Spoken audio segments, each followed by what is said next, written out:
Paul Simon, Kodachrome. The odds are most people that are watching this video have no idea who or what.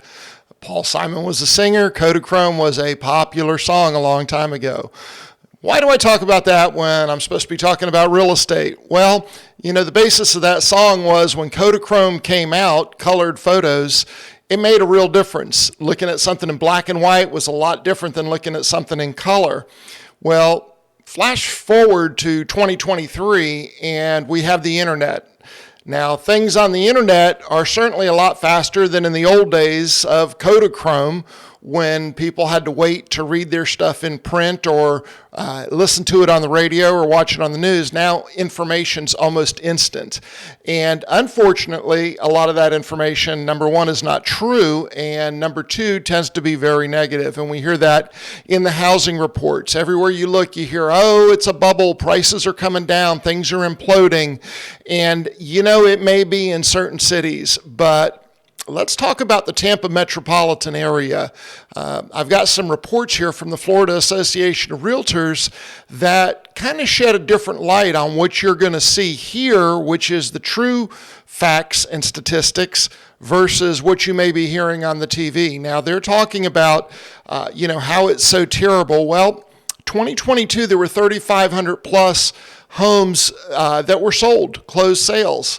In 2023, that number went down slightly to 2,446. Now, you would expect that because, in January of last year, there was still a lot of people fleeing the COVID states for free Florida.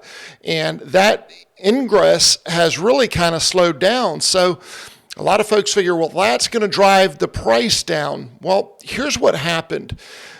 Back in the day, after COVID, but before about 7 months ago, we saw a lot of cash buyers in the market.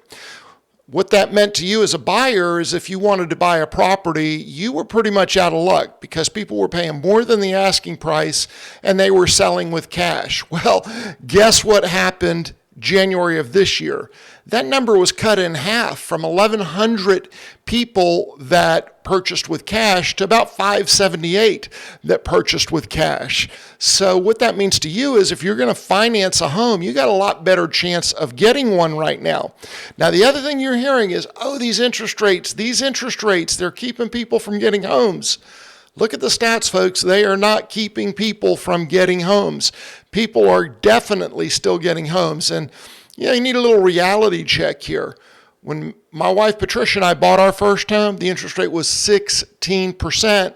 But we didn't care. We wanted to get into a house. We paid that 16% because we knew that we were going to marry that house. It was going to be ours, but we were only dating that mortgage. We could wait for the interest rates to go down and simply refinance the home. And of course, if interest rates went way up, being at only 16%, it would have been a good deal. Now you might say, hey, how do we ever get to 16% interest? Well, Silicon Valley Bank might be one of those things. We're seeing banks getting incredible pressure, particularly the regional banks. And the president has said they're going to cover deposits. He didn't say we're going to cover the FDIC deposits. He said we're going to cover the deposits. So that's billions of dollars that are going to have to come from somewhere. And it's going to come from either taxes or interest rates. So count on the fact that those interest rates are not going to go down much, because here's the other thing. Prices are still out of control. Oh yeah, the inflation rate was down by 0.8%. It's still over 6% right now. So if you got money in the bank at a whopping 2% in a CD, you're losing 4% a year on that money. So when you're thinking about your mortgage, don't really worry about those interest rates and where they are right now, because they can go a lot higher. Now, you'd think with all this volatility going on in the market that it put a lot of pricing pressure on. And I talk to people all the time. They're saying, I'm going to wait for the price to go down. Well, you know what? Last year, a house was $366,000, the median price. This year, $380,000, up 3.8%. I mean, that's pretty incredible. housing prices up almost 4%. But if you listen to the TV and listen to the news, everybody's telling you, hey, there's gloom and doom and everything. Well, you know what? There's gloom and doom maybe in some places, but it's not in the Tampa metropolitan area. In fact, let's look at this. Average sale price, $442,000 and some change last year. This year, $472,000. So if you're sitting there waiting for rates to go down 1 or 2%, well, guess what? Those prices of the homes are going up 6.8%. That's going to make a big difference. And here's where it's also going to make a difference. It's not just the money that you're paying on that house. It's the money you're going to be paying on property taxes for as long as you own that house. So the higher that house goes in price, the more you have to pay for it, the more you're going to pay in taxes basically forever, because even if the markets come down and the prices come down, it's going to be adjusted based on that price that you got into the house. And let me explain. A lot of times folks ask me, well, how much were the taxes on this house? It doesn't matter what last year's taxes were on the house, because that home is going to get reassessed for the next taxing period. So don't count on it. If you saw those taxes were $1,100 last year, thinking that next year you're going to be $1,100, no, you could be $11,000 next year. So keep that in mind. By waiting and watching these prices go up, you could be costing yourself a lot more money than anything in interest rates, but you don't have any control over the taxes. You do have control over the interest rates and the ability to refinance. You don't have ability to go back and re-tax necessarily. So, let's look at another thing. How many days were homes on the market for a contract? Now, this is what I get excited about. Patricia and I really get a lot of excitement, because the single-family homes that we've listed really in the last 2 years, where the sellers have followed our pricing guidance, we've got offers within 24 hours on those homes. And that's before the COVID boom and after the COVID boom. But right now, houses are, being on the market a little bit longer. Time to contract, 9 days. That was last year. This year, 35 days. So here's what's happening in the marketplace. Sellers are looking back and saying, hey, Joe down the street sold his home for last year. He put it on the market. He got $100,000 more than he was asking, and he was already asking more than the home was worth, so I'm going to do the same thing. Well, guess what, Mr. Seller? That's not going to happen. The market has changed. You're not going to see that happen, and you're going to see the house sit on the market longer. But sellers may not believe that. So if they don't have full faith and confidence in the realtor that they're going with, well, guess what? They're going to price that house high, and it's going to sit on the market longer. But that gives us a psychological advantage. If you are a home buyer and you're looking at a situation like that, and I'm talking to the other realtor, I'm going to tell them, look, talk to your seller, because I know that they're panicking. See, when that house didn't sell in the first 24, 48, 72 hours, when they didn't have an offer, all of a sudden they're getting scared and they want to sell before they think the prices are going down. So it really can work to your advantage. Now, if you're a seller, there are plenty of people that want to buy your home. They're just not as many cash buyers. But there's nothing wrong with FHA financing, conventional financing, VA financing, as long as your house is safe and it's a decent home.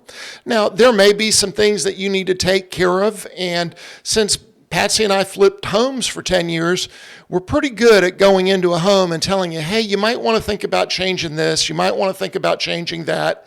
And those are things that we can offer, because a lot of times folks go to the internet and they want to sell their house and they look at their Zillow Zestimate, which many times is a good estimator, particularly if you're in a neighborhood with cookie cutter houses, but not everybody's like that. We also have Atom. It's another tool that's available specifically on our website that gives you a second look at pricing. But it takes more than just the data of the internet to help you arrive at a sales price. It takes more than just the data on the internet to help you negotiate a better buying price. What it takes is insight, and that's the insight that we have by doing this a lot here at RE/MAX Champions, by working with dozens of other agents at RE/MAX Champions. We talk all the time. We talk about pricing. We talk about pressures.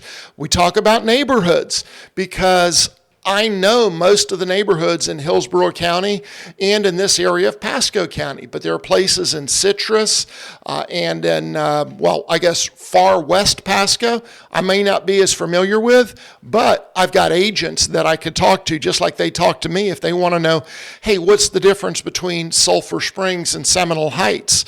Now, my wife will tell you both of those are red light districts because she grew up in South Tampa, South of Gandy was a different story back in the day.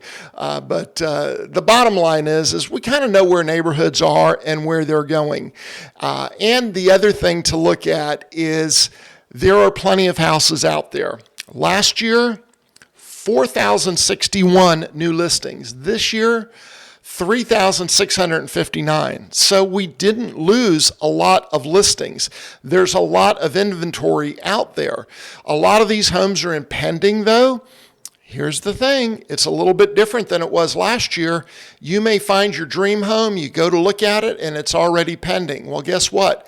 Maybe that person's doing VA financing and it's in an association where the ratio of VA clients to renters is the wrong ratio, and that VA loan doesn't go through and that house comes out of pending.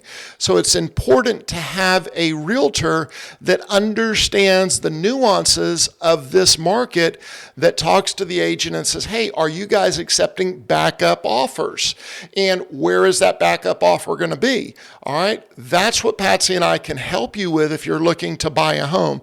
So that is very, very important. But here's the bottom line. There was last year about 0.6% or 0.6 of a month's worth of inventory. Right now, there's 2 months worth of inventory. There's not a lot of inventory. Now, the one thing that may change, if the capital gains taxes come in with unrealized capital gains, you may see a lot of investors selling homes, selling rentals, but it's a home that's been rented. It's probably not going to be renovated. They're looking for quick cash sales. So don't sit around thinking that there's going to be this flood of all of these rental properties coming to the market unless you're a cash buyer and you want to pick up a bargain. In that case, yeah, it may make some sense, but again, think about it. Prices are going up 6.8%. So if you bought that property today and that holds through for the next year, you're looking at a 6.8% return on your investment. You're not going to get that in bonds. You're not going to get that at your credit union or at your bank. And, if you've got that money over $250,000 sitting in your bank, I know that I would be uncomfortable with it. Patsy and I made some moves in the last month or so just to make sure that if we needed money, it was still there. Look, I love the U.S., I love our banking system, but I don't trust the people that are running it. Maybe you do, you feel secure, that's okay. But a lot of folks are moving to assets right now. Well, what's an asset? Gold, silver is an asset, but real estate is an asset. And it's real estate that has been performing. So whether you're a seller or a buyer and you're unsure if this is actually the time, reach out and give me a call. Russell Bly, RE/MAX Champions. My phone number is 813-312-2056.